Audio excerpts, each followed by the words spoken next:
Me da gusto saludarles y recibirles en este seminario Entre Fronteras. Mucho gusto, doctora Lupita, doctora Nina, estudiantes de verano de investigación científica. Estos seminarios han sido pensados en términos de favorecer las vocaciones científicas y el trabajo y el pensamiento interdisciplinario a favor de las reflexiones de todos, de todas, pero particularmente de estudiantes de verano de investigación científica. Entonces nos da mucho gusto recibir en esta ocasión a Nina Alejandra Martínez Arellano. Bienvenida, ya está por acá. Hola, sí, muy buenos días a todos y Hola, todas. buenos días, Nina. Bueno, la ponencia que nos va a presentar es Arquitectura de los tiempos Pai Pai, de los tiempos de la naturaleza a los tiempos del mercado.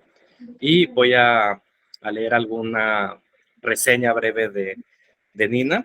Ella es doctora en Ciencias y Humanidades para el Desarrollo Interdisciplinario por las Universidad Autónoma de Coahuila y la UNAM. Tiene una maestría en Ciencias Sociales por la Universidad Autónoma de Baja California y en Ciencias de la Comunicación, la licenciatura, también por la misma universidad. Y de hecho es profesora en esta área en esta universidad del norte del país. También sus líneas de investigación, digamos, están formadas, ahora les cuento, en comunicación sociocultural. Y ella es parte del Sistema Nacional de Investigadoras y se evalúa en la subdisciplina de prácticas culturales y tiempo social. Y bueno, tiene obviamente, evidentemente, varias publicaciones al respecto. Sus temas de interés más particulares están enfocados en los procesos sociales y culturales. Ha participado en investigaciones como ofertas culturales y públicos en México, fútbol, identidad y comunicación, y el tiempo como recurso cultural, y recientemente consumo de medios digitales y el proyecto financiado por CONACYT para la evaluación del programa de educación de adultos mayores en California, Estados Unidos, entre otros.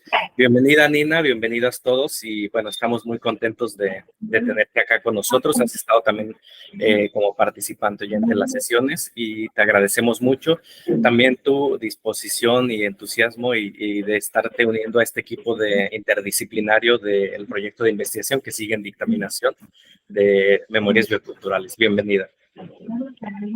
Muchísimas gracias, Martín. La verdad, estoy muy contenta, muy entusiasmada.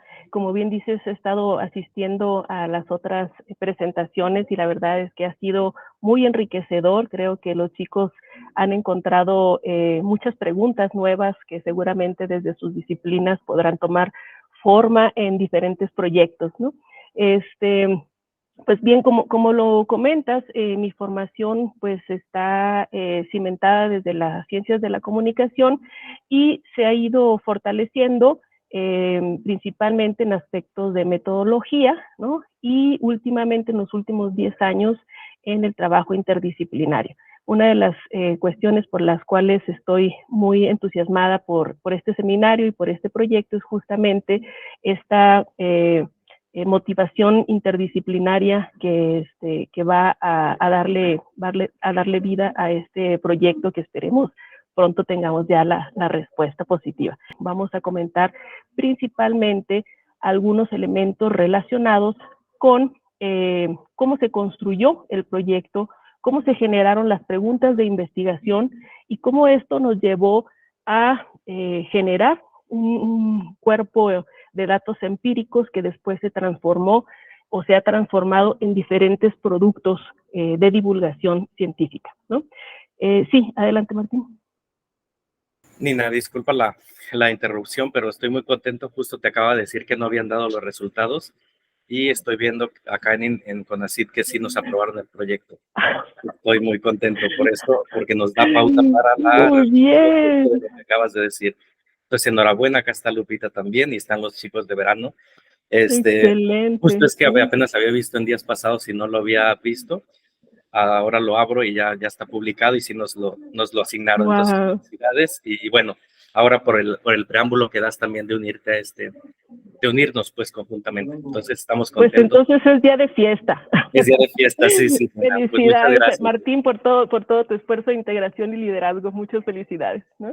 Justo, bueno, este fondo que ven aquí, que seguramente lo estaré cambiando, es justamente de la comunidad de la cual les voy a platicar, que es la comunidad indígena de Santa Catarina.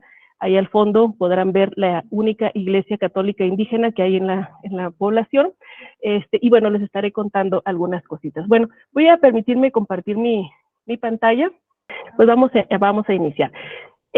Bueno, la ponencia se llama Tiempos Paypay en plural, ahorita vamos a ver por qué.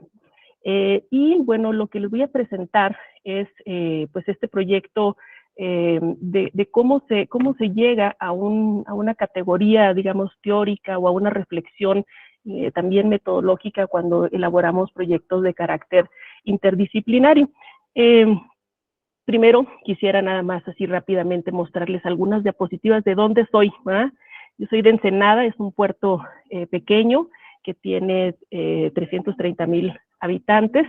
Recientemente Baja California se dividió en más municipios y Ensenada, que antes era el municipio más grande del mundo, ahora, bueno, pues se redujo a un kilómetros cuadrados menores, pero sin embargo es una ciudad que aún así, bueno, pues tenemos un bello mar, en el mar Pacífico, una ventana hacia este gran océano, donde se encuentra justamente a la orilla del mar nuestro campus universitario.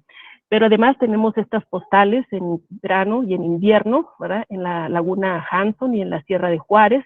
Tenemos playa, pero también tenemos o somos reconocidos por la producción vinícola en el Valle de Guadalupe y en el Valle de Santo Tomás y también en el Valle del Porvenir.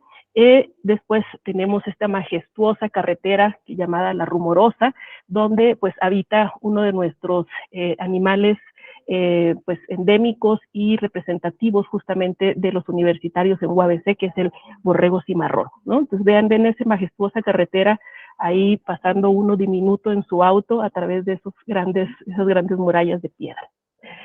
Bien, pues solamente es un pequeño repaso de las vistas de nuestro estado. Vamos a iniciar aquí. ¿Cómo se construyó este proyecto? Cabe destacar estos dos primeros elementos que ven ahí arriba. Un grupo emergente de investigación y un grupo emergente de conocimiento local. Esta es una propuesta del doctor Jorge González Sánchez, que es profesor de la Universidad Nacional Autónoma de México.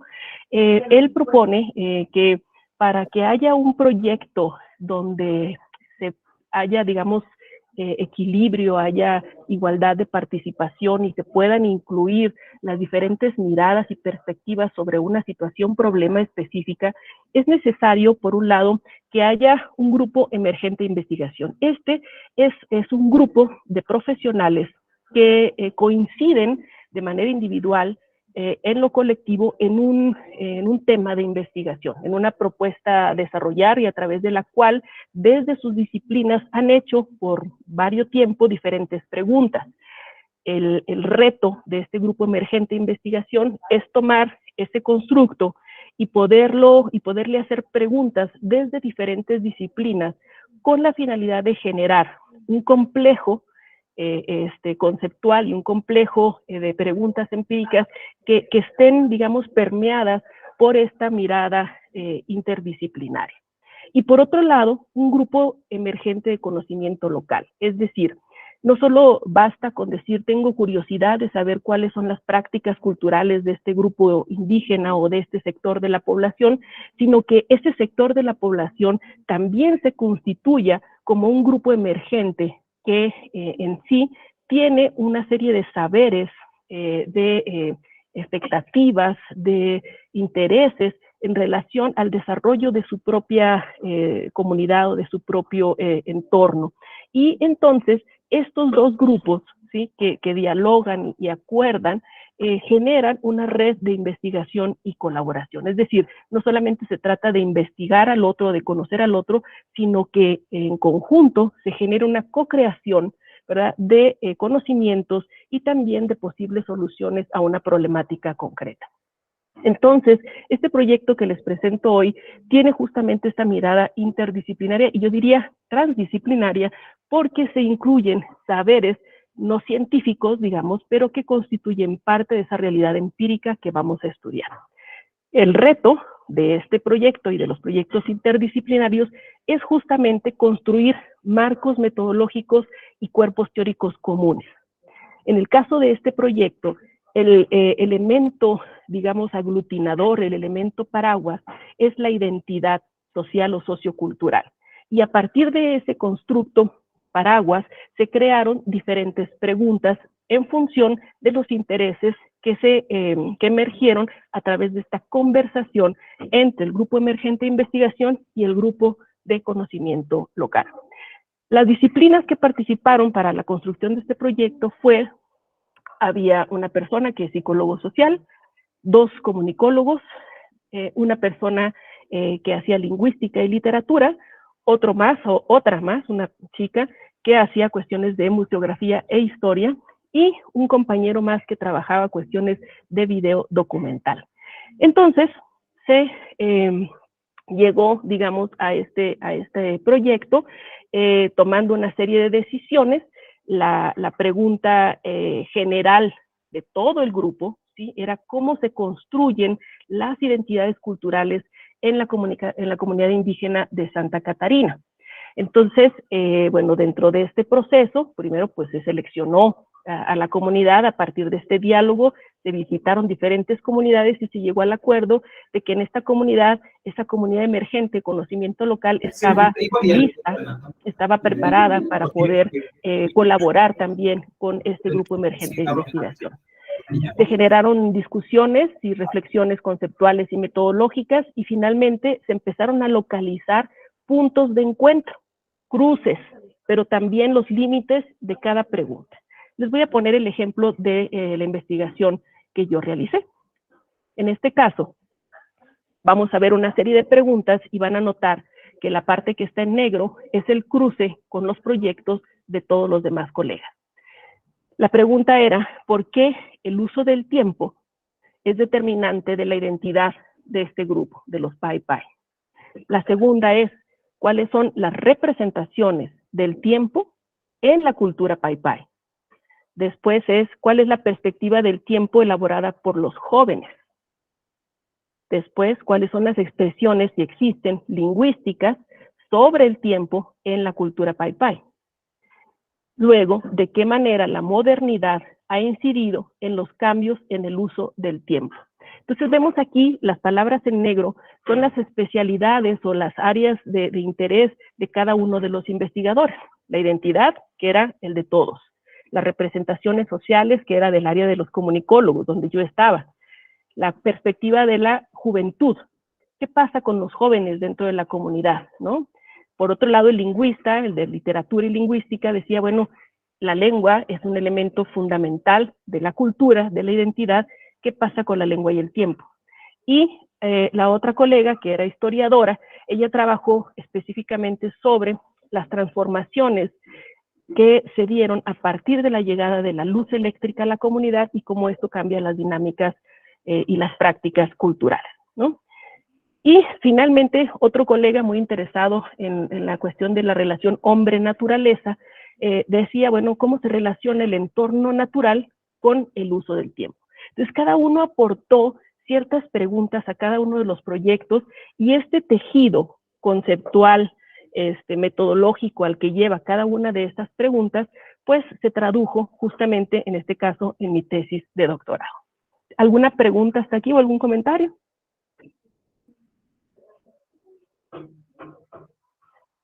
Bueno, entonces continúo. Entonces, cuando uno hace investigación, pues tiene que haber, además de curiosidades y de preguntas, motivaciones, ¿no? En particular, su servidora decía, bueno, estudiar las sociedades desde la percepción y las representaciones del tiempo, ¿sí?, ofrecerían a este proyecto general un alto potencial simbólico y cultural para comprender tanto las transformaciones, pero también las continuidades que encierran las dinámicas de los sistemas sociales complejos, como en este caso, esta comunidad indígena de Santa Catarina.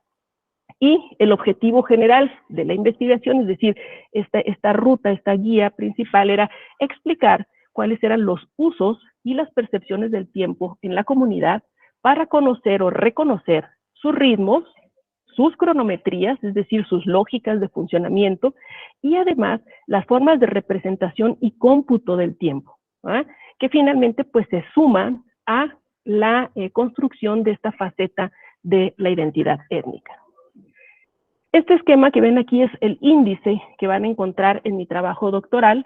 Cada uno de los aspectos cada uno de los capítulos está nombrado con una forma de decir un momento del día en Pai Pai, ¿no? Entonces vemos aquí en las consideraciones iniciales es el primer canto del gallo, después en la aproximación es clareando, en los elementos culturales es cuando sale el sol y así sucesivamente, ¿no? Entonces, esto también implica que cuando uno hace un trabajo de investigación, puede utilizar uno también estos datos empíricos que resultan de las indagaciones, de las aproximaciones, para poder establecer un esquema donde la tesis no solo sea un documento académico científico, sino también sea esta representación más profunda de la realidad empírica en la cual estamos trabajando. Y bueno, una de las partes más importantes en un proyecto de investigación es justamente tener este tejido conceptual, ¿sí? Aquí vemos 4 elementos fundamentales para este proyecto. En principio, por supuesto, el tiempo, que se tejió desde una perspectiva interdisciplinaria y situada. Lo vamos a ver ahorita más adelante. Otros conceptos como la lengua, entendida como un artefacto cultural, que organiza y que da sentido a la vida cotidiana. El territorio, por supuesto, como un cronotopo, es decir, como una relación entre el espacio y el tiempo. Este territorio como este escenario de anclaje donde se da esta construcción identitaria y que, por supuesto, pues nos da una cartografía cronotópica de la comunidad. Y finalmente tenemos las prácticas culturales escenificadas, es decir, todas estas actividades, acciones, escenificaciones que se dan dentro de la comunidad en función del rol, de la edad, del rango dentro de la perspectiva cultural propia de la comunidad. Y bueno, al principio les decía yo que hablábamos de los tiempos Pai Pai y no solamente del tiempo como una concepción única. ¿A qué tiempos entonces son a los que nos referimos?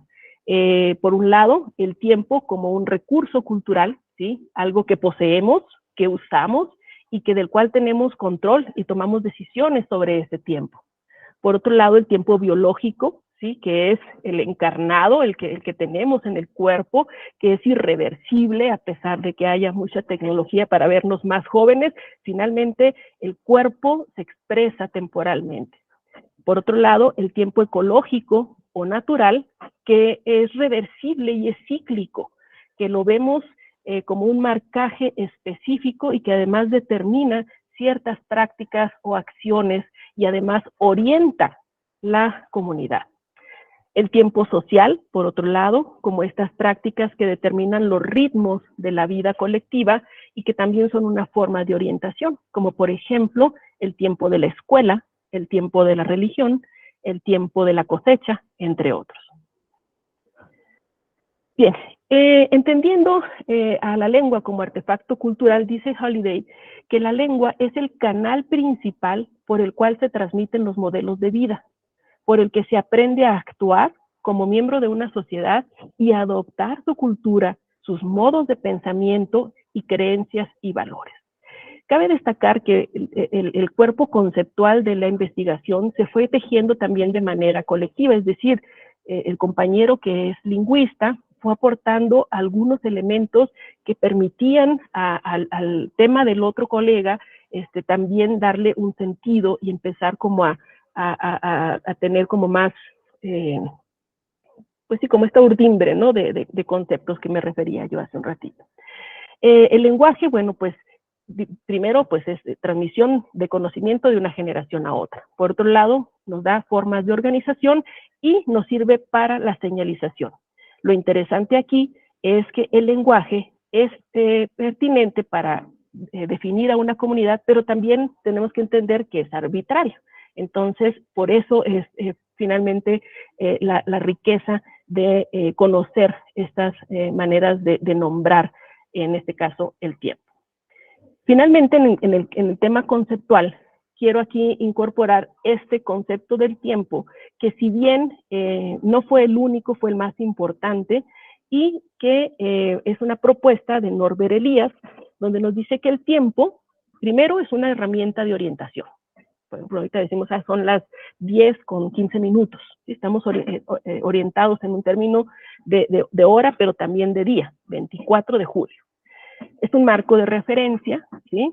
Y también nos permite conectar la vida a través de eventos naturales y sociales.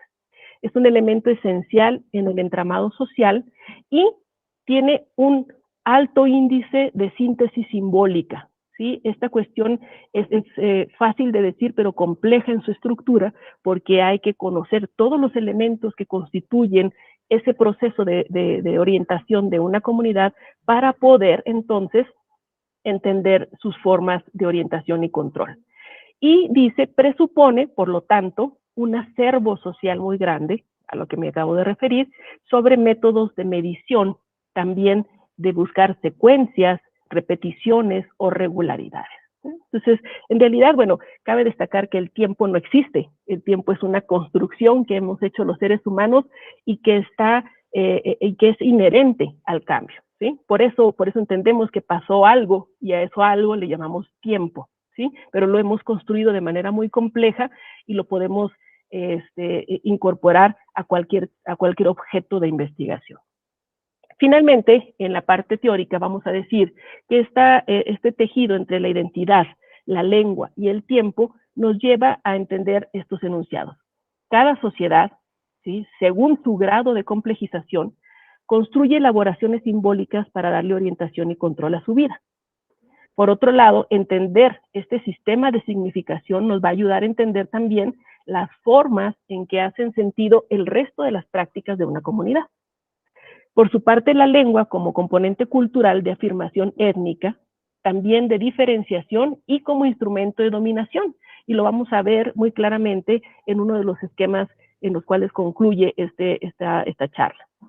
Por otro lado, tenemos el desplazamiento y el reemplazo lingüístico, que también lo vemos como una forma de transformación en el estar, en el vivir y en el decir el mundo, ¿sí? Y se plasma o se hace evidente en aspectos como la escuela, la religión, los medios de comunicación, la migración, entre otros. Bueno, ¿dónde está? Aquí está Ensenada. Ensenada está aquí en la costa, ¿sí? Y tenemos dos poblaciones donde habitan personas del grupo Pai Pai, en este caso San Isidoro, donde vive una sola familia, y Santa Catarina, que es en donde vive la mayor parte de las familias y en donde se realizó justo este estudio. Esta es la comunidad indígena, como pueden ver ustedes, es un espacio desértico, ¿sí?, que está entre montañas. Las unidades habitacionales están separadas entre sí, ¿sí? Y anteriormente, pues bueno, era pues una comunidad, digamos, un territorio que no estaba delimitado, ahora ya está considerado, está delimitado como comunidad indígena y tiene esta lógica de ser un ejido, ¿no? Como antecedente decimos que los grupos Pai Pai es un pueblo de tradición oral y además es un grupo nómada, o fue un grupo nómada, fueron cazadores recolectores y provienen de la familia de los Yavapai, Hualapai, Huazapapai, nativos de Arizona. Se considera que son los primeros migrantes a la Baja California y tienen una relación muy cercana en cuanto a la lengua con estos grupos en el norte de California y Arizona. Habitan junto con otros grupos como son los Chiligua, los Cucapá, los Kumiai, y son conocidos todos estos como las familias yumanas. Algunos rasgos culturales para que comprendan un poco la dinámica social.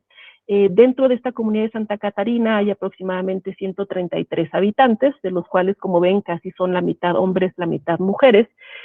La mayoría de ellos no tienen ninguna religión, sin embargo, el 30%, 31.5%, dicen ser católicos y el 10.5% de otras religiones. Está un poblado a 92 kilómetros aproximadamente de la ciudad de Ensenada, se llega entre 40 minutos y una hora por el tipo de caminos al que nos tenemos que enfrentar. La mayoría de ellos predomina en la lengua paipai, pero también hay otra lengua que es anterior a esta, que es el coal, ¿no? Estas lenguas se están desarrollando cada vez más. El doctor Alejandro Sánchez, profesor también de UABC, ha estado trabajando fuertemente en este tema de la revitalización lingüística junto con varios mujeres, principalmente mujeres de la comunidad. Bueno, una vez que ya se construyó este complejo empírico, pues hay que empezar a identificar cuáles van a ser las técnicas y los instrumentos que van a aportar para poder traducir esas preguntas en datos y en unidades de análisis que nos permitan, pues, en un momento generar respuestas. En la primera columna, en los objetivos específicos, vamos a identificar que varias de esas preguntas que se hicieron de manera interdisciplinaria están incorporadas aquí. En la segunda columna vemos la técnica que se utilizó, después el instrumento, la unidad de observación y la unidad de análisis. Principalmente tenemos una investigación de tipo cualitativo, ¿sí? Donde a través de herramientas como la historia de vida, la genealogía, la exploración etnográfica y la entrevista focalizada, se desarrollaron una serie de productos de análisis o unidades de análisis que nos sirvieron para ir contestando cada una de las preguntas que se fueron planteando. Entonces, pues ya dijimos que tenemos la lengua, el territorio, la composición social, es decir, los lazos primordiales de la comunidad, es decir, la parte consanguínea, la vida cotidiana, desde conceptos como los dominios culturales, los saberes, pero también algo que se incorporó fue el tema de las formas de liderazgo y la toma de decisiones. Este esquema que ven aquí es un esquema que se fue trabajando con el colectivo, tanto con el grupo emergente de investigación como el grupo de conocimiento local durante todo el proyecto, ¿sí? Primero teníamos reflexiones teóricas que se iban acompañando de datos empíricos sobre la realidad social situada o este complejo empírico. Las reflexiones metodológicas, sí nos está sirviendo esta técnica, cómo se siente la gente al explorar sus vidas, en fin, cada paso que dábamos era una dialéctica permanente, ¿no? Y el trabajo colectivo siempre es primordial, es decir, no hay un trabajo interdisciplinario que se haga en solitario, siempre tiene que haber, ante todo, una conversación permanente con todos los participantes para saber si las rutas que estamos tomando son las que nos están llevando a nuestro objetivo principal.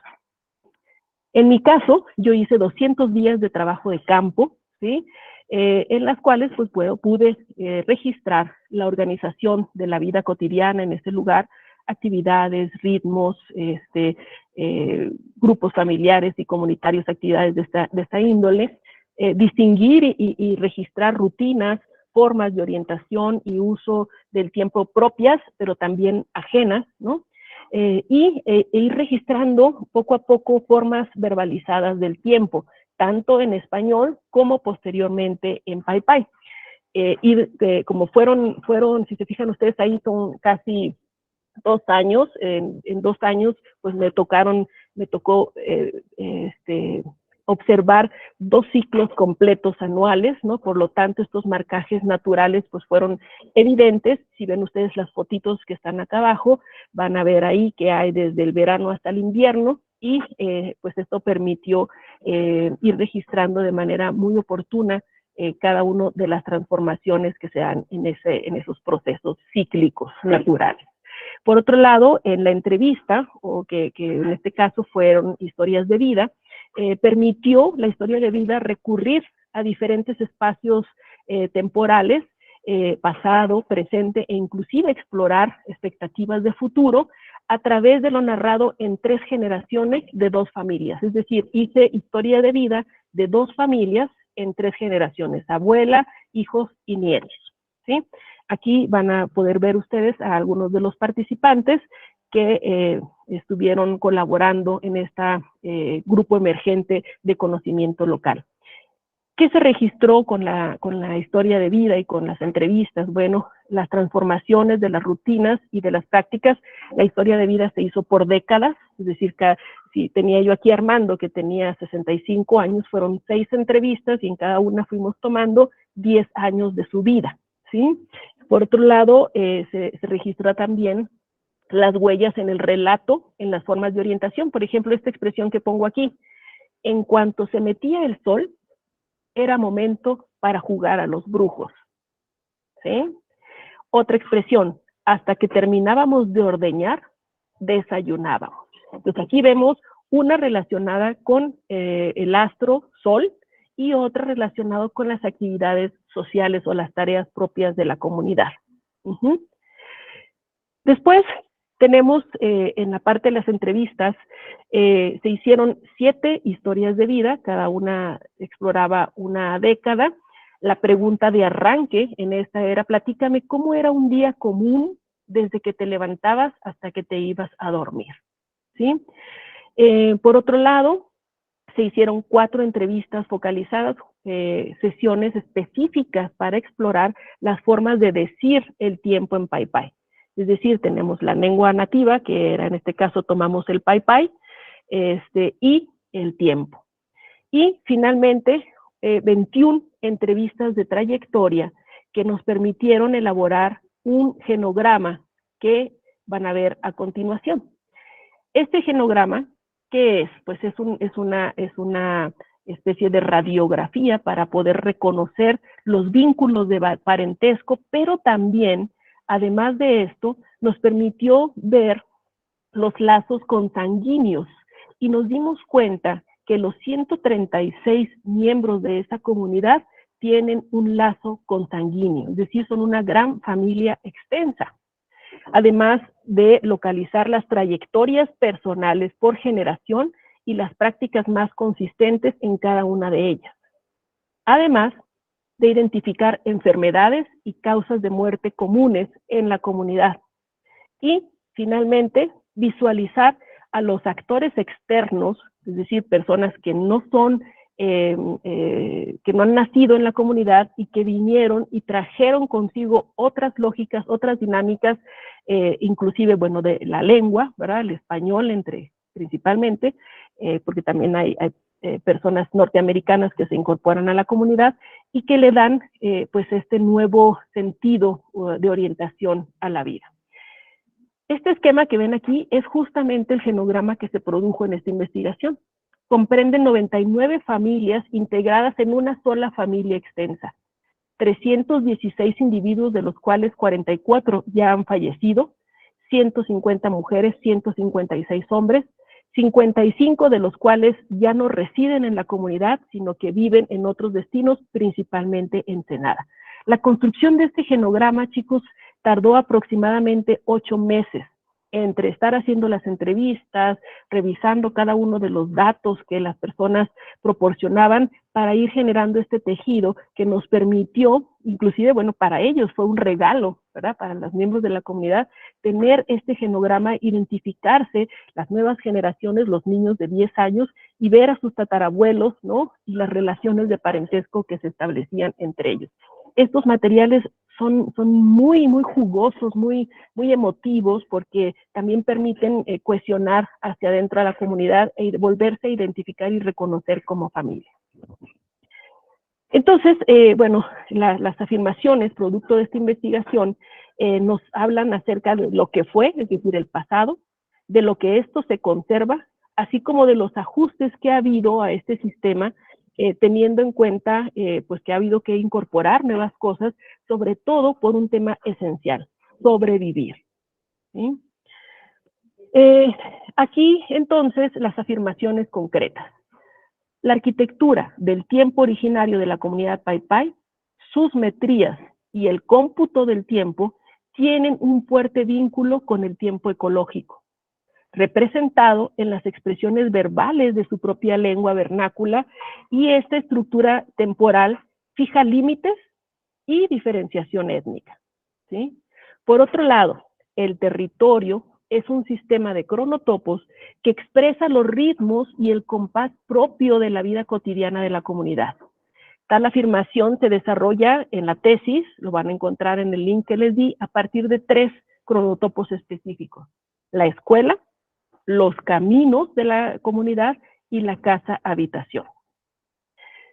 En el 3 vemos que, considerando al tiempo como un recurso cultural, se puede afirmar que el control sobre el tiempo paipai está determinado cada vez más por calendarios y ritmos impuestos, y la comunidad paipai vive un proceso actualmente de aceleración social, que este es un término desarrollado también en la teoría del tiempo, y un predominio del tiempo hegemónico sobre la cadencia del tiempo originario, situación que es necesaria para la subsistencia de este grupo.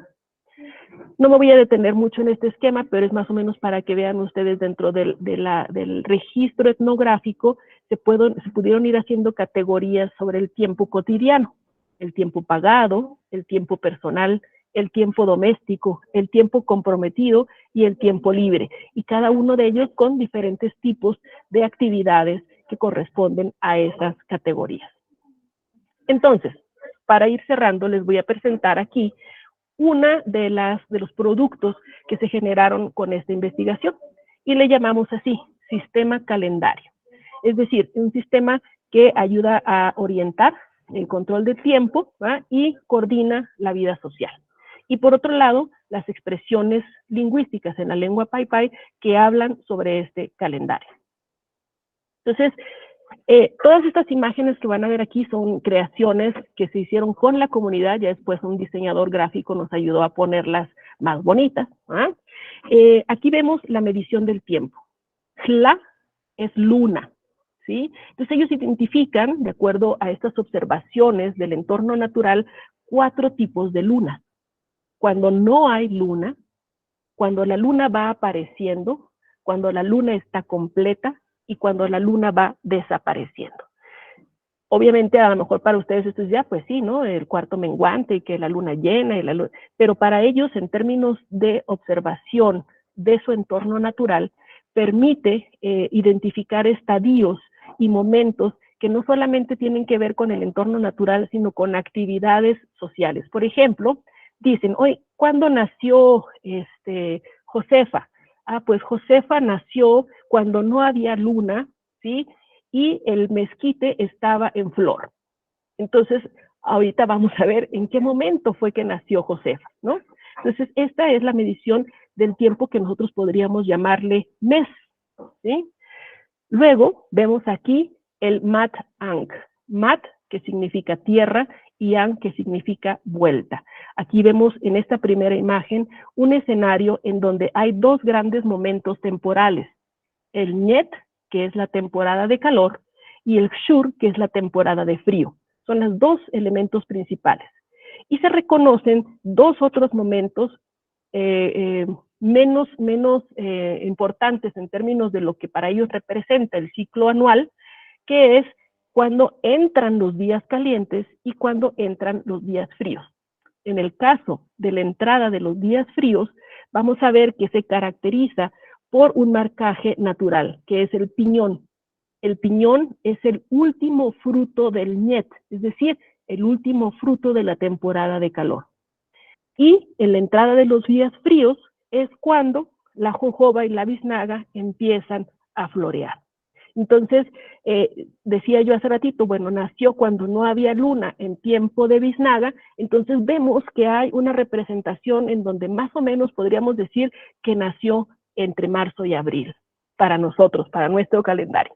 Pero las referencias en su lengua nos llevan a reconocer otro tipo de orientación en términos temporales. Este esquema que ustedes ven aquí es antes de la llegada de los católicos, de los dominicos, a la comunidad. Después ustedes van a ver cómo se enriquece los marcajes naturales, porque cambian del de ser seminómadas, es decir, de estar mudándose de la sierra a la playa, a convertirse en ya personas sedentarias, y se incorpora la agricultura a su comunidad, y también vemos que se incorpora la ganadería. Y entonces empieza a haber otras cosas como papa, sandía, cebolla, calabaza, en este caso miel también, porque antes no había, no se definía el panal o la apicultura como una actividad en la comunidad, y cuando llegan y se posiciona la, ahí se me, la iglesia, la misión, entonces empieza a haber otros elementos también naturales que además pues cambian la alimentación de esta propia comunidad, ¿sí? Al empezar a haber trigo y otros elementos, empieza a haber harinas, y con las harinas empieza a haber una alimentación diferente. El sedentarismo genera también otro tipo de problemas ya de salud, al no haber movilidad, y bueno, pues se incorpora también el tema de que al ya no mudarse, al ya no tener que andar de un lugar a otro, pues hay más tiempo para el ocio. Y finalmente, el tiempo que se refiere al ñam, que es el día, que es la luz y la no luz, o el día y la noche. Este particular, este esquema, surge también a través de una fiesta que ellos hacen, en donde cantan y bailan toda la noche, desde que empieza a oscurecer hasta que canta o sale el sol. Y si se fijan ustedes en este esquema, donde hay más nombres para decir o referirse al día, tienen que ver con estos cambios entre la luz y la no luz. Entonces, vemos aquí que dice antes de que oscurezca, cuando se pone el sol y ya viene lo oscuro. Mientras que en el cambio de la noche al día es el primer canto del gallo, la madrugada, cuando está clareando y cuando sale el sol. Entonces, estos elementos de referenciación, de nombrar los cambios, las transformaciones que el entorno natural establece, son los que generan esta dinámica o permiten una dinámica específica a la comunidad. Curiosamente, al mediodía, el nombre de Ñamcurua quiere decir cuando no hay sombra, ¿no? Es decir, cuando el sol está en el cenit y cae justamente pues, en la cabeza de las personas, ¿no? Estamos cerrando aquí, perdón si ya me extendí, Martín. Cuando hace uno una investigación de carácter doctoral, pues ya uno está en la búsqueda de una categoría conceptual, ¿ah? Además de la descripción de un entorno, del análisis o de la síntesis de información, pues ya vamos hacia también la búsqueda de una categoría central. Entonces, en este caso vemos un esquema en esta gráfica, donde vemos el tema del control del tiempo, ¿sí? ¿Cuál es la autonomía en el uso, en la toma de decisiones sobre lo que cómo vamos a usar ese tiempo, y el control que tenemos sobre ese tiempo? Entonces, en las indagaciones de las diferentes herramientas metodológicas, fuimos develando que a partir de 1930 y al 2013, que en este caso fue el momento en el que terminó este proyecto, había una disminución en la autonomía y en el control del tiempo, es decir, las estructuras externas a través de la llegada de la luz, de los medios de comunicación, de los aparatos electrónicos, porque obviamente no era lo mismo irse a lavar al río, ¿verdad? Encontrarse con otras personas en la comunidad para lavar y conversar, cuando ahora tienen una lavadora, pueden echar a lavar la ropa, y además de lavar la ropa, pueden estar viendo la televisión y cocinando.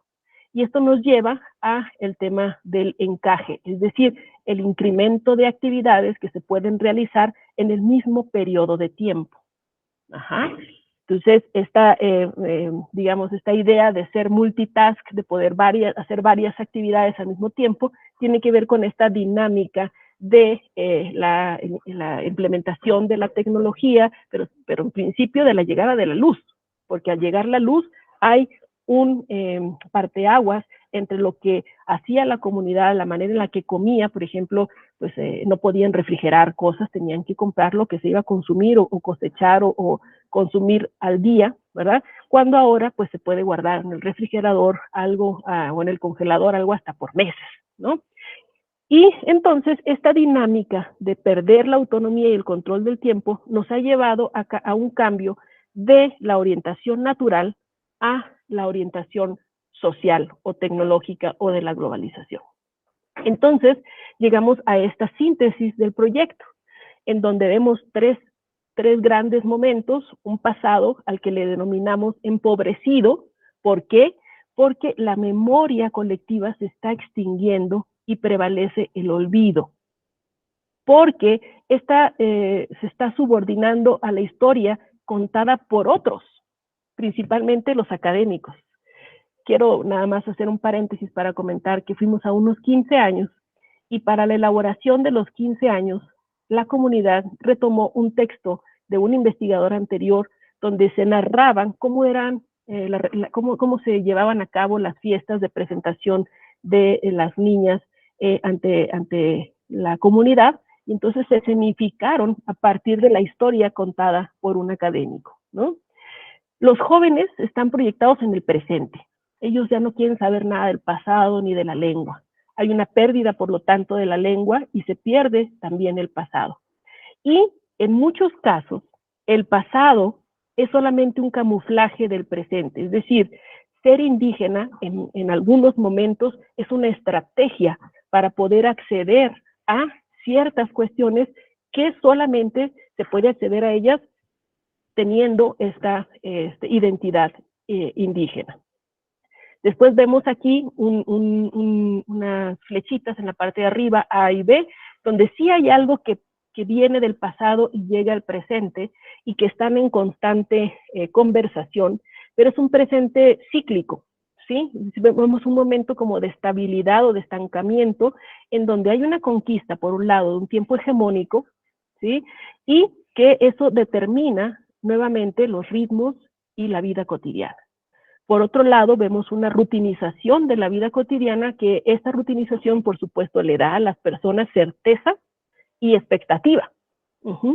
Y un tiempo ecológico que sí alimenta la certeza del presente, porque sigue habiendo alimentos y productos que se colectan de manera anual y que todavía pueden generar un estilo una moneda de cambio. Por ejemplo, el piñón.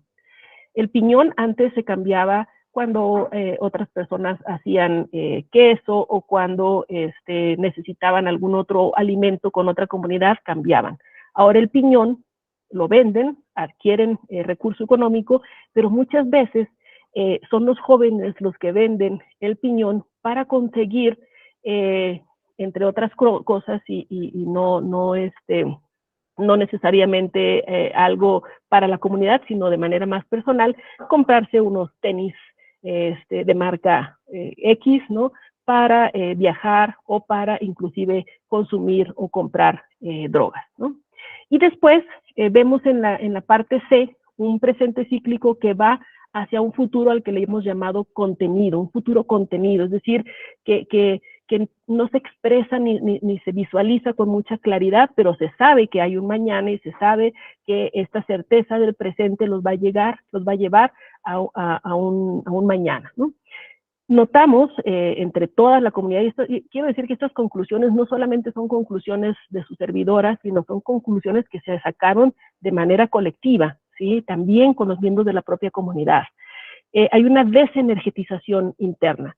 Es decir, son cada vez menos autosuficientes, ¿sí? Y dependen más de recursos externos. El abasto de los alimentos es de consumo inmediato. Solo se habla del futuro, solo se posee una expectativa de corto plazo. Y otra cuestión es que a pesar de que vemos que es una gran familia extensa, todas las decisiones se toman en la familia nuclear, no de manera colectiva. Entonces, a diferencia de en el pasado, cuando había una autoridad tradicional que tenía o era poseedora de estos saberes culturales de la comunidad, hoy tenemos un comisariado ejidal que es un joven que habla español, que se puede relacionar con gente de las instituciones públicas y que genera ciertos programas de apoyo que benefician también a ciertos sectores de la comunidad. Entonces, digamos, es el esquema que nos permite identificar la manera de subsistir del grupo y que nos marca una línea de tiempo unidireccional hacia un futuro contenido. Para cerrar la presentación, quiero compartirles aquí algunos productos de difusión que hemos hecho, actividades que hemos hecho con esta comunidad emergente. Aquí vemos dos fotografías en donde ven los esquemas del tiempo que les acabo de presentar, y estoy trabajando con los niños de la escuela primaria indígena multigrado para que a través de este juego puedan ellos identificar, por un lado, el tiempo ecológico y natural, así como las partes de las prácticas culturales de su comunidad, también la lengua a través de las expresiones lingüísticas de estos momentos temporales, y por otro lado, pues la comunicación intergeneracional, porque son estudiantes de primero a sexto de primaria. Otros de los productos han sido este libro que se llama AUCA, ¿sí? Y el otro libro que está a un ladito que se llama Números y Cielo Pai Pai, que es este. Aquí estamos algunos de los participantes en estos proyectos. Y pues nada, despido a Auca Camiuli, muchas gracias y pues estoy a la orden para sus preguntas. Gracias, Nina. Vamos a comenzar con las preguntas. Y ahora se encuentra Salma Danet. Adelante, Salma. Hola, buenos días. Muchísimas gracias por la plática, me pareció muy interesante.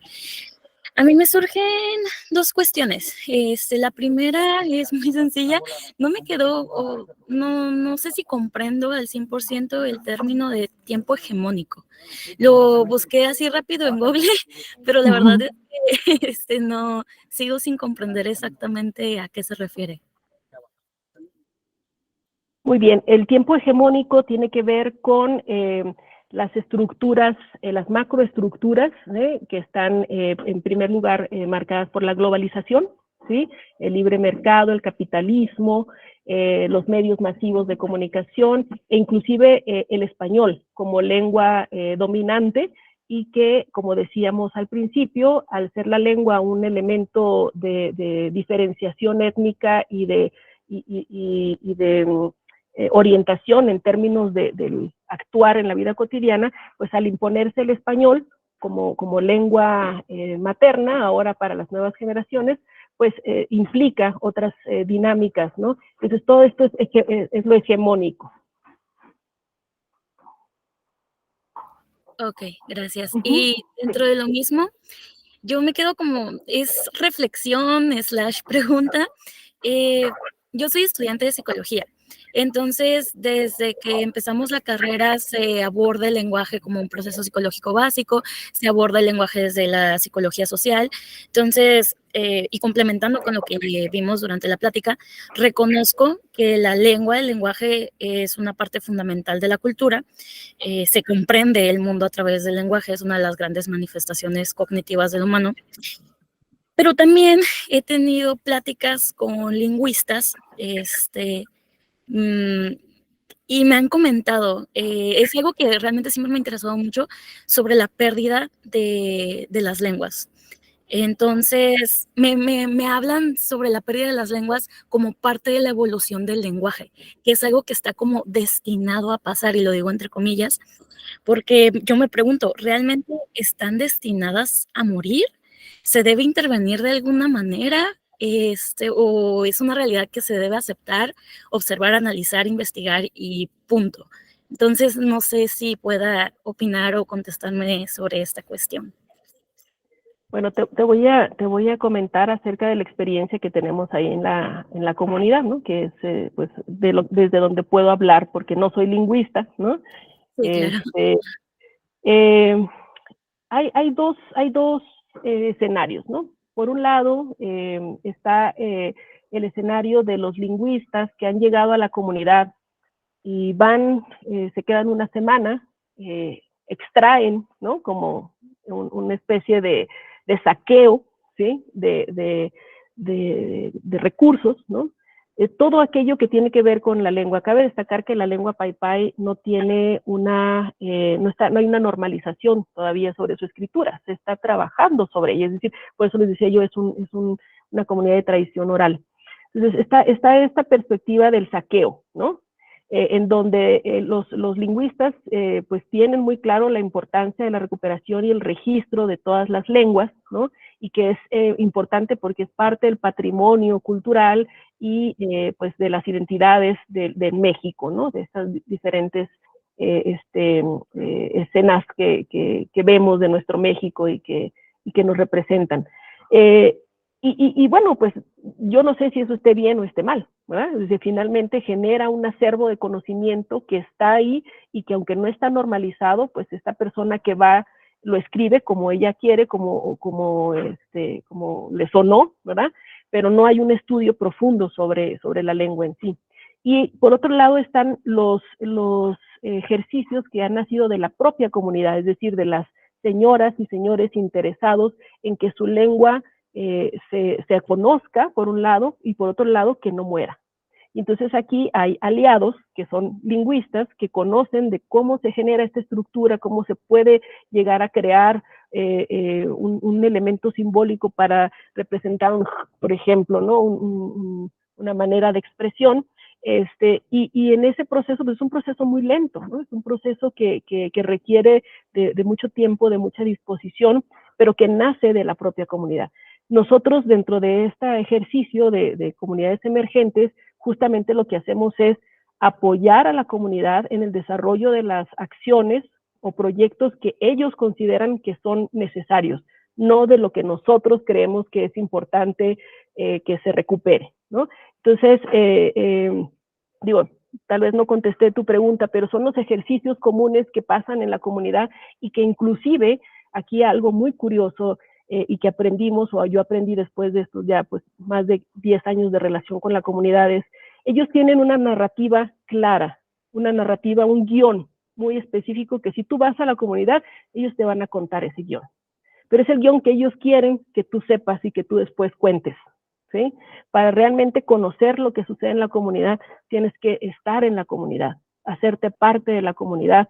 Y entonces, en este sentido, pues cuando tú estás haciendo un proyecto de investigación, sobre todo de este tipo, cualitativo, explorando realmente las raíces o los problemas de fondo, los problemas estructurales de una comunidad, pues no puedes solamente quedarte con la historia inicial que te cuentan, ¿no? Entonces, es también esta estrategia, ¿no? Es esta estrategia de cuánto me vas a dar, por ejemplo, cuál es el intercambio que vamos a tener, ganar-ganar entre lo que yo te puedo dar de mis saberes, de mis conocimientos locales y lo que tú vas a hacer también por nosotros, ¿no? Entonces, debe de haber este equilibrio y debe uno establecer esa relación de igualdad dentro de las posibilidades que a uno como externo le da entrar a una comunidad y poder poco a poco ir tejiendo esta relación, esta alianza, esta complicidad para poder generar realmente transformaciones que ayuden a la comunidad y que no solamente se conviertan en un artículo o en una tesis de doctorado o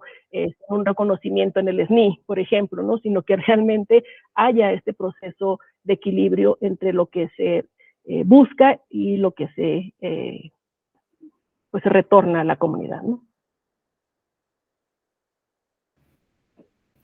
Sí, claro, muchísimas gracias. Sí, sí contestó mi pregunta de una aproximación. Yo también me quedo, ahorita estoy tratando de crear mis propias reflexiones y estoy segura que me van a surgir más preguntas, pero sigo en el mismo planteamiento.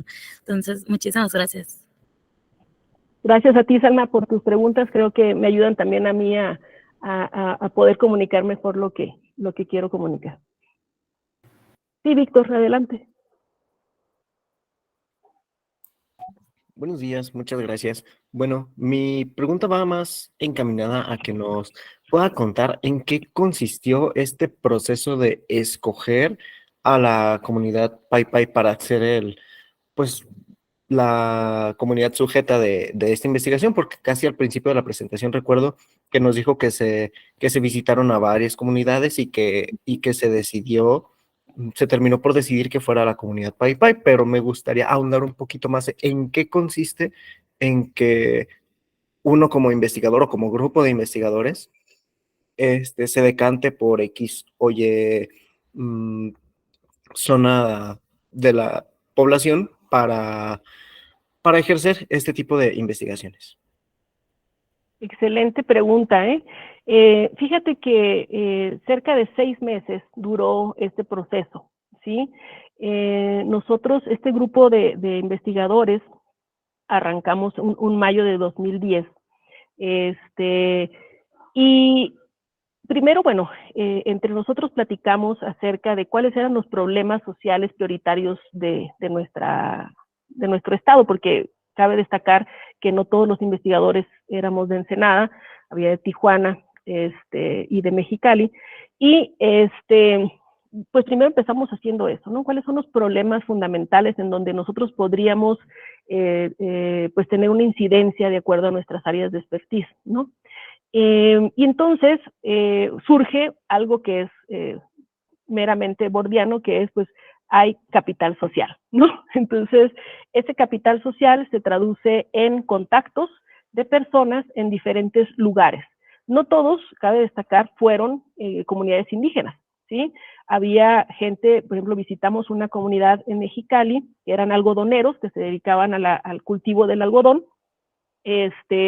Visitamos a personas que se dedicaban a organizaciones de la sociedad civil, que trabajaban cuestiones como la migración, que es uno de los problemas o de los temas más tratados dentro de nuestro estado, ¿no? Visitamos también a gente del Valle de Maniadero y San Quintín, que son personas jornaleros, son grupos de jornaleros que pues trabajan en los campos de producción. En este caso era del tomate y de la fresa, ¿no? Entonces empezamos y nos reunimos con ellos, fuimos a hacer visitas con ellos, hicimos los contactos y platicamos. En el caso de la comunidad de Santa Catarina, uno de nuestros compañeros, el doctor Sergio Cruz, había trabajado años atrás en una asociación civil que es un grupo organizado de las comunidades yumanas en Baja California. Entonces, a través de él, pues contactamos también con esta comunidad.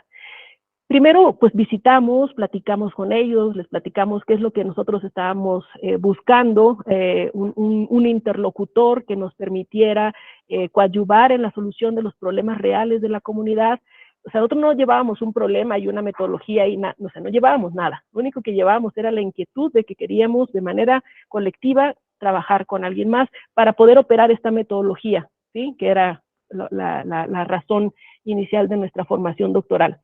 Entonces, una vez que visitamos las comunidades, lo que detonó la elección de este grupo en particular fue justamente el interés y el compromiso de este propio grupo para colaborar a largo plazo.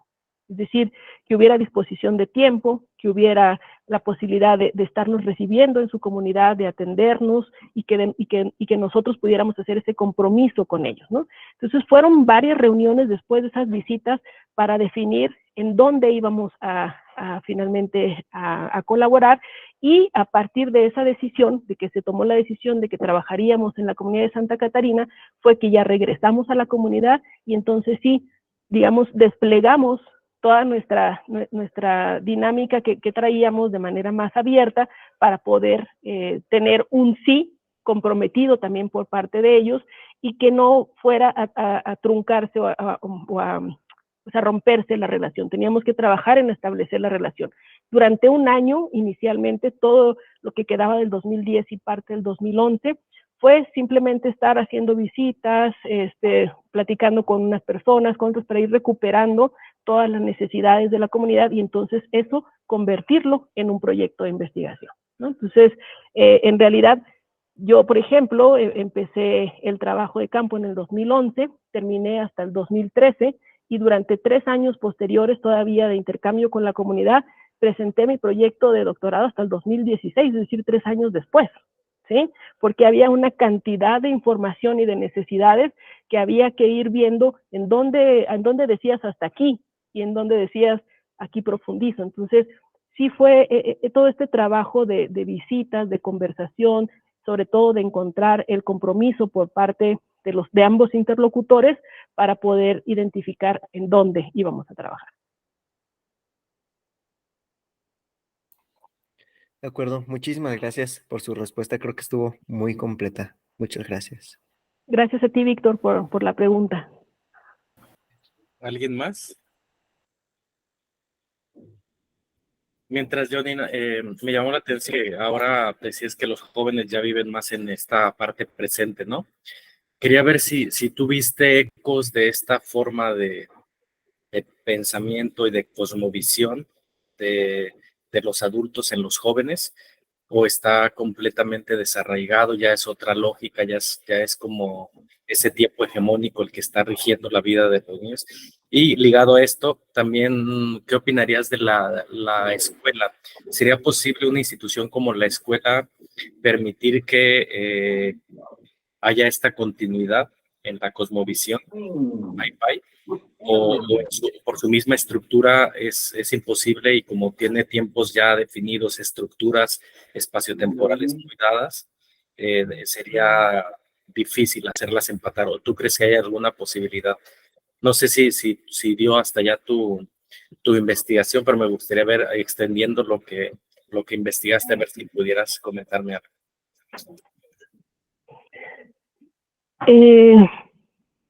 Con las familias con las que yo estuve más cercana trabajando,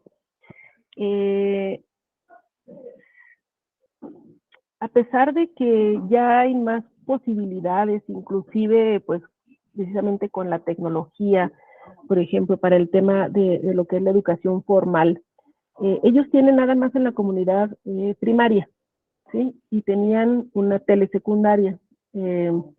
La telesecundaria pues no funcionó como tal, se convirtió básicamente en una secundaria regular, pero con muchas deficiencias, porque bueno, la comunidad está lejos, no hay profesores, ¿no?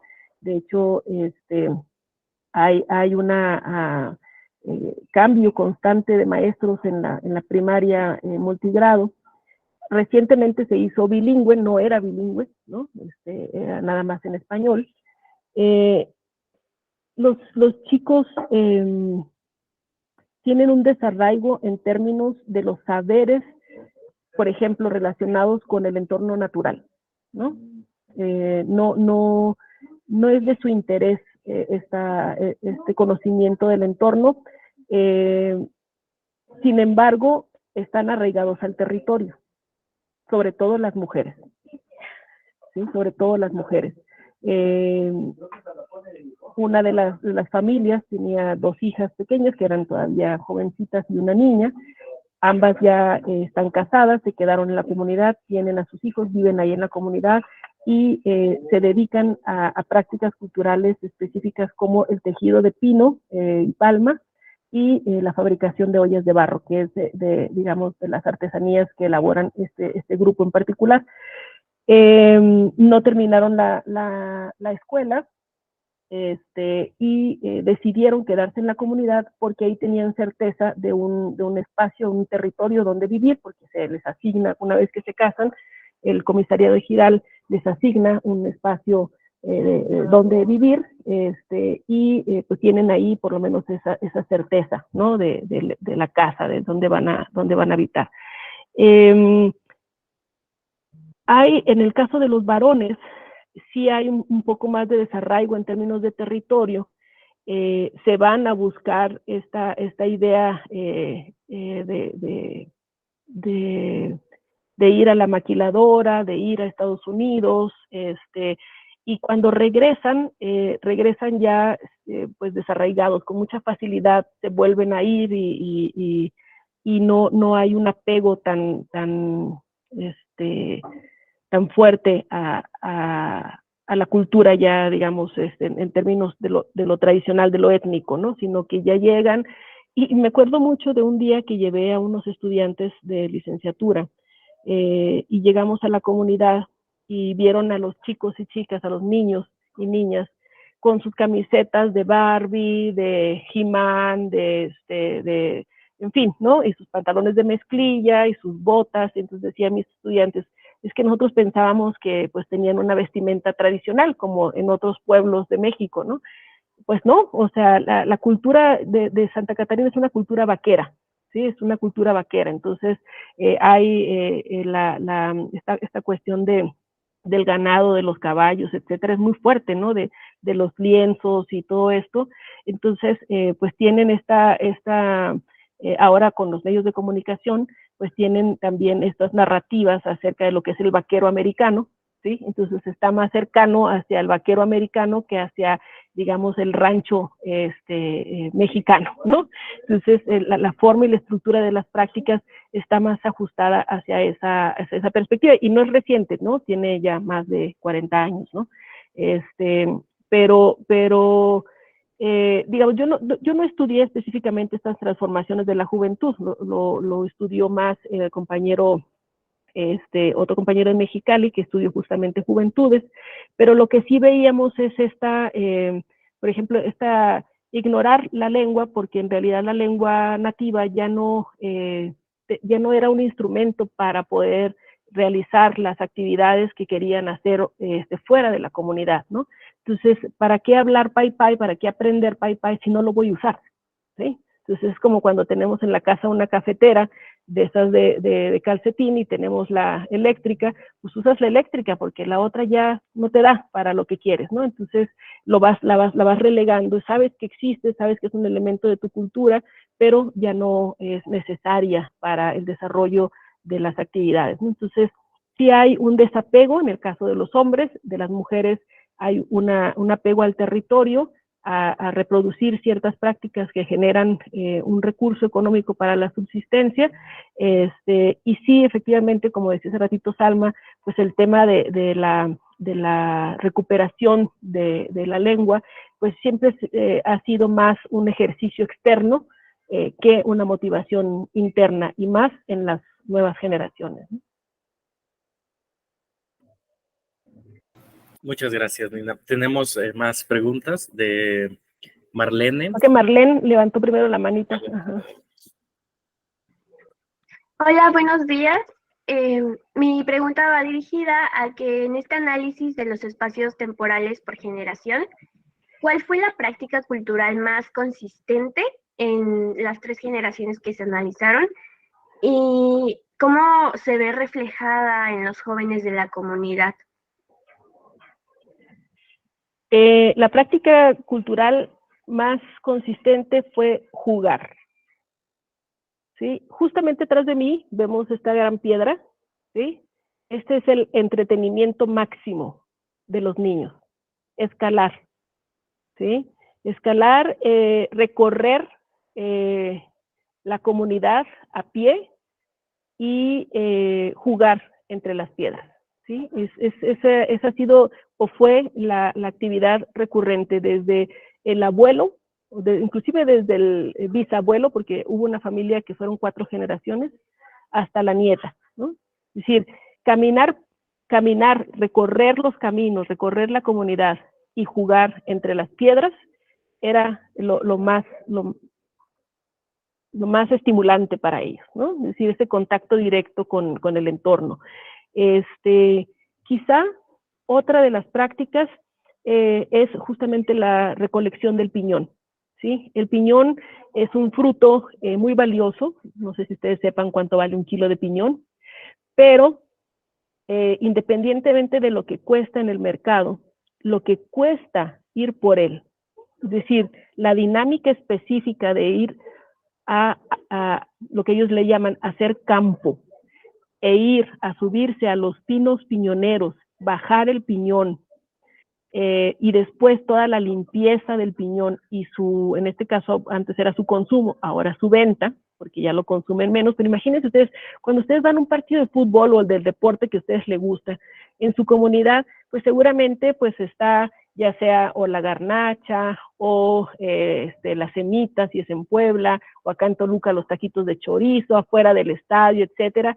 Allá el deporte principal, digamos que se juega en términos ya más modernos, es el béisbol.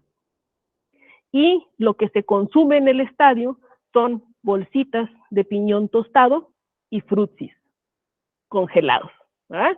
Entonces, el piñón es parte, sí, de la vida cotidiana del Paipai, y hacer campo e ir por el piñón también ha sido otra de las prácticas culturales más consistentes dentro de estas generaciones.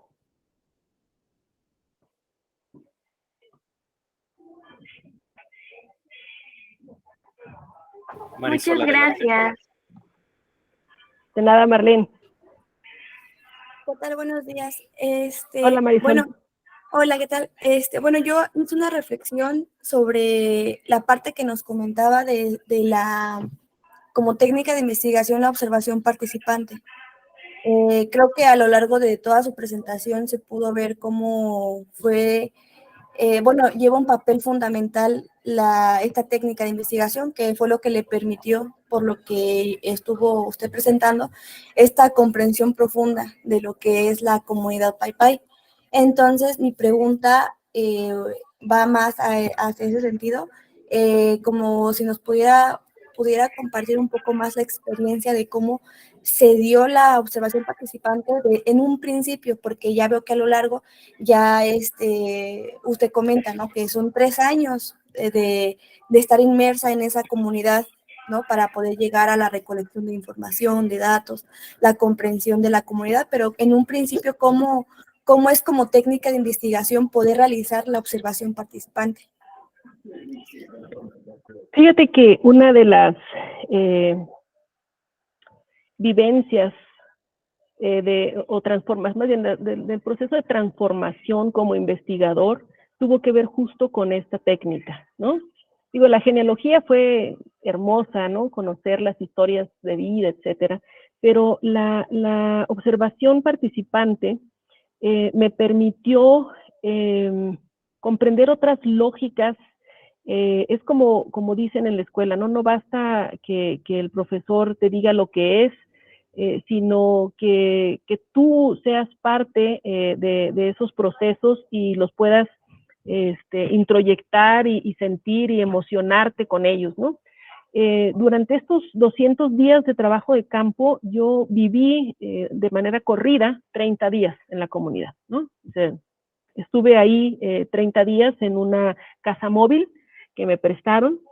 En la comunidad no hay sanitarios, son letrinas, ¿sí? Y algo muy curioso, y lo narro por ahí en la tesis, es que, pues bueno, yo me tuve que adaptar a hacer en una letrina. Sin embargo, en mis ideas de revolucionarias, ecológicas, etcétera, les propuse a las familias hacer un baño seco, ¿sí? Entonces instalé un baño seco dentro de mi casa móvil. Entonces hice un compostero y todo mundo se reía de mí en la comunidad, o sea, entre ellos se burlaban de mí porque decían que yo tenía el cagadero al lado de mi cama, ¿sí? Entonces, ¿cómo puedes hacer del baño y dormir en el mismo lugar? Eso no se puede, ¿no?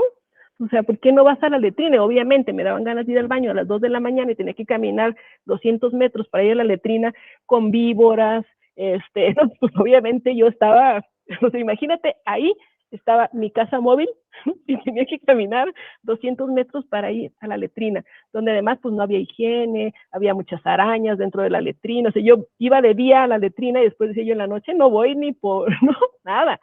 Instalé mi cagadero, como ellos le decían, adentro de mi casa móvil. Después una señora dijo, bueno, lo voy a intentar. Entonces lo puso en un área de su casa, donde aparentemente era como había privacidad, ¿no? Porque no hay, en sus casas no hay como bardas para todas las habitaciones, sino son como construcciones de concreto y pues está abierto, ¿no? De repente hay alguna división para pues la recámara, pero pues nada más, ¿no? Entonces, ese, por ejemplo, ese elemento de ir viendo, bueno, qué percepción hay en el hacer del baño, ¿no? Yo decía, no, pues es que esto se va al compostero y luego se transforma para hacer composta porque estamos sembrando cebollas y no sé qué.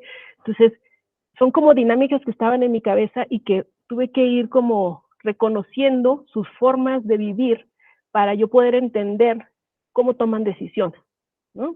Como por ejemplo, la leña. En la tesis hay un apartado específico muy bonito sobre la leña. Para mí, la leña era madera que se quema en un principio.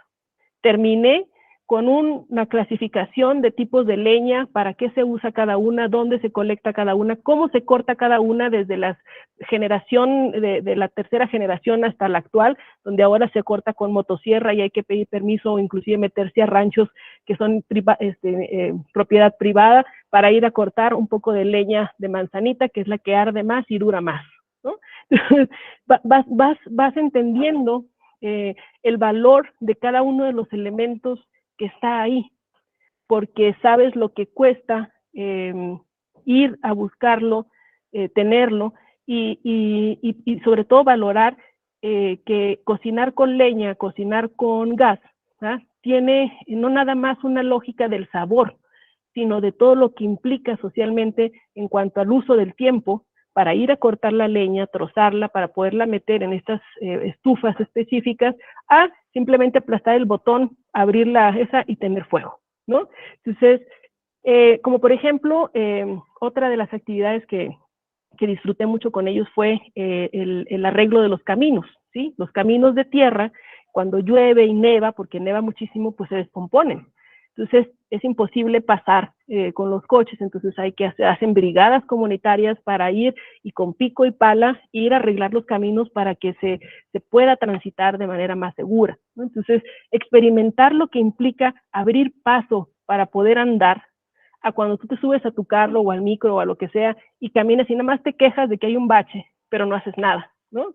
Entonces, son también experiencias de cómo visualizarse de que hay ciertas cuestiones que tienes que ver por ti mismo y que entonces eso te lleva a usar el tiempo de una manera y a valorar las cosas que tienes de una manera muy particular, ¿no?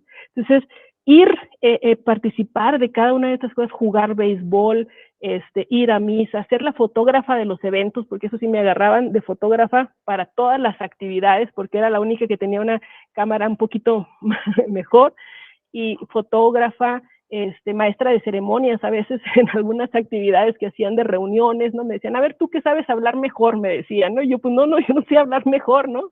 Al menos no en este entorno, ¿no? Cultivar, ¿no? Aprender a cultivar, de ahí recuperé tiempo después también esta idea pues, de la autosuficiencia alimentaria, ¿no?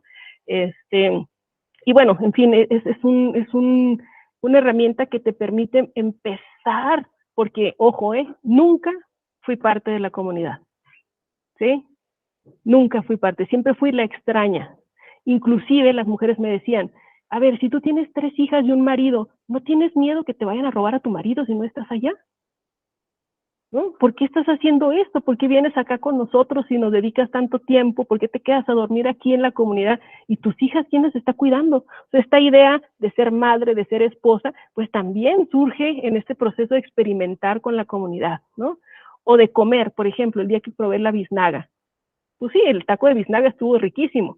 La caída que me di y las espinas que se me enterraron para ir a recuperar esa biznaga del cerro, esa experiencia pues te da toda una sensación de que el sabor de la biznaga es magnífico, ¿no? Y aunque la guises con cebolla y sal, es el platillo más delicioso que hay, ¿no? Entonces vas valorando distinto, vas entendiendo y vas recuperando pues las emociones de lo que significa ser paipai o estar en una comunidad y no nada más de visita, ¿no? Sino tratar de ser parte. Entonces nunca lo logré, aprendí muy poco paipai, eso es cierto, ¿no? Pero definitivamente esa técnica te ayuda a ser mucho más empática, a comprender las raíces de los problemas y saber qué cosas podrían cambiarse y cuáles definitivamente están tan arraigadas que ni siquiera ellos ven a veces la problemática, ¿no? Por ejemplo, la basura, ¿sí? La basura es un problema mundial, pero ellos no lo ven, ¿sí? Entonces, ellos lo ven simplemente como algo que pues se va a desaparecer porque el aire se lo va a llevar y no sabemos en dónde va a quedar, ¿sí? Nosotros no, nosotros aquí vemos la basura ya como un residuo, como algo que se puede aprovechar, que tiene una segunda vida, que tiene, ¿no? O sea, hay otras percepciones sobre eso. Entonces, sí te da mucha claridad sobre pues sobre los significados que tiene pues ser, en este caso, paipai, ¿no? Te extendí mucho la respuesta, Marisol, pero bueno, es que me emociona tanto esta parte del proceso que en realidad es fantástico. Muchas gracias. Yo creo que su emoción inspira. Así es, eso es lo interesante de compartir las experiencias desde los gustos y desde cómo fue uno construyendo, ¿no? Ese interés y ese objeto, sujeto, eso que uno hace para acercarse a lo que uno quiere investigar. Entonces, gracias, Nina. Vamos a escuchar también a Valeria, Angélica Valeria. Hola, buenos días. Bueno, yo tengo Hola. una duda más que una pregunta sobre el tema. La duda es que hubo una diapositiva en donde se hablaba al final y decía desplazamiento. No recuerdo si era lingüístico o desplazamiento de la lengua.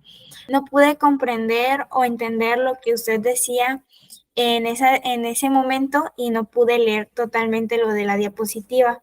Okay. Y no entendí a qué se refería en ese tema. Ok, el desplazamiento lingüístico se da en dos momentos o está relacionado con dos cosas. Por un lado,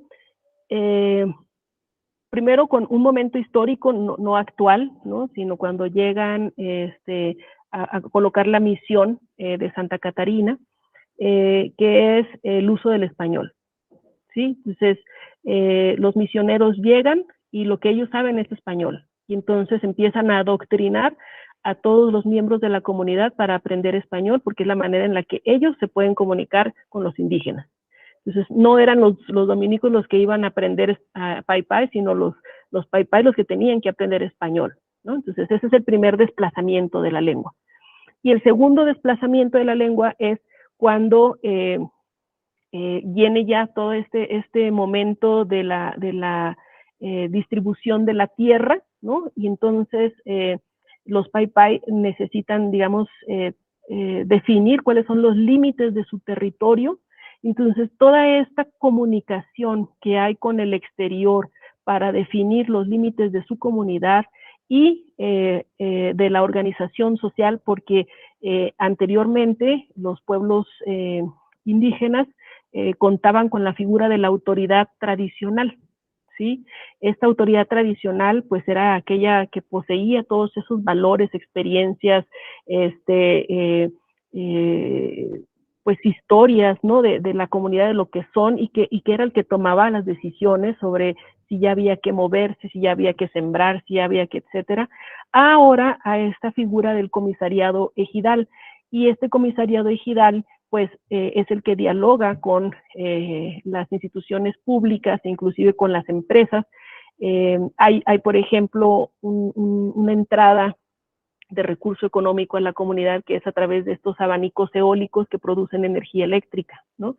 La comunidad tiene un territorio donde la fuerza del viento es muy importante y entonces se paga a la comunidad por el uso de ese espacio y se instalaron estos abanicos gigantes.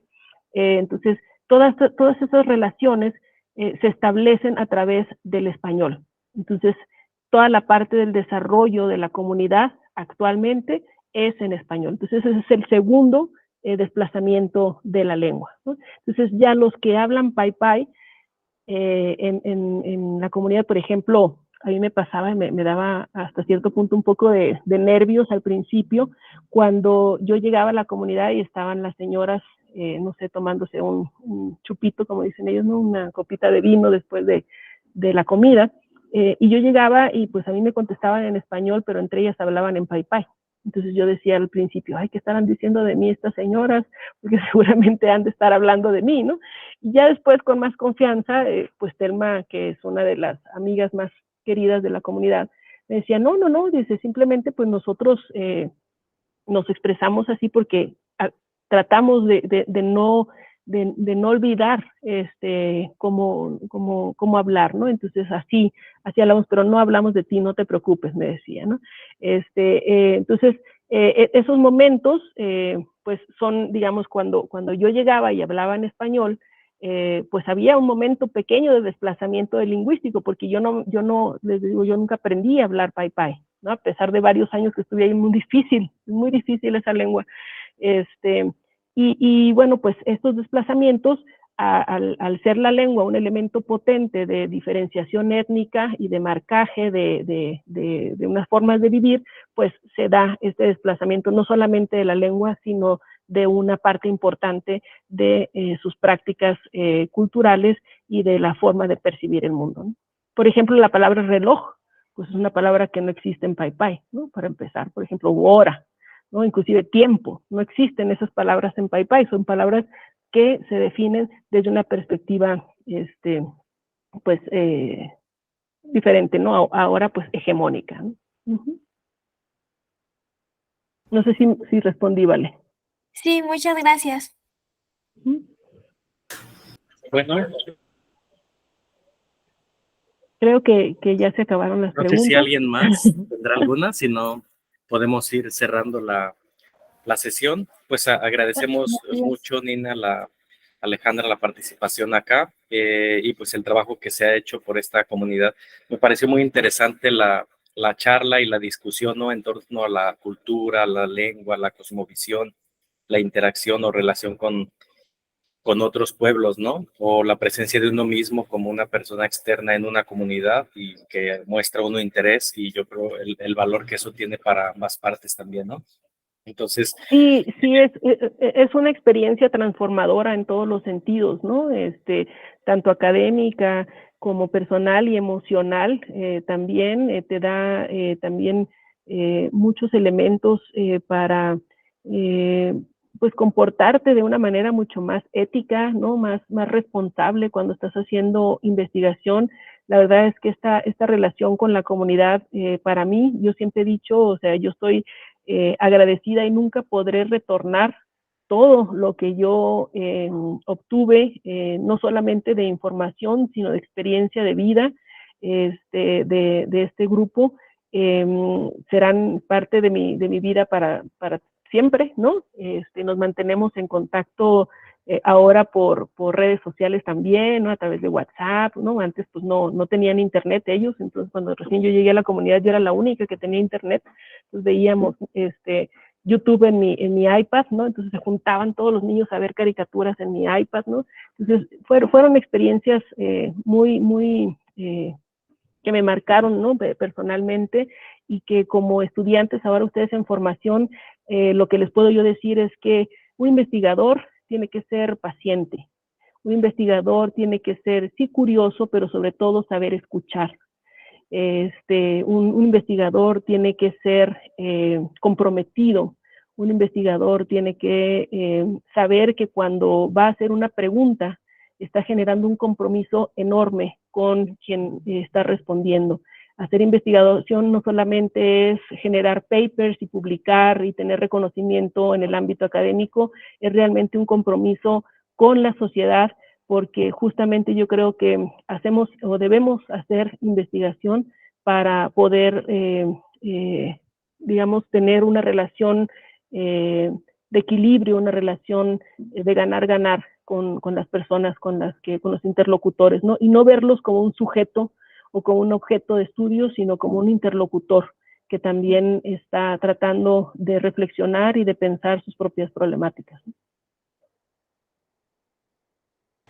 Pues bueno, muchas gracias. Gracias a todas y todos por escuchar. Esperemos continuar estos diálogos en las próximas sesiones con todas las personas que estamos acá y con quienes deseen unirse.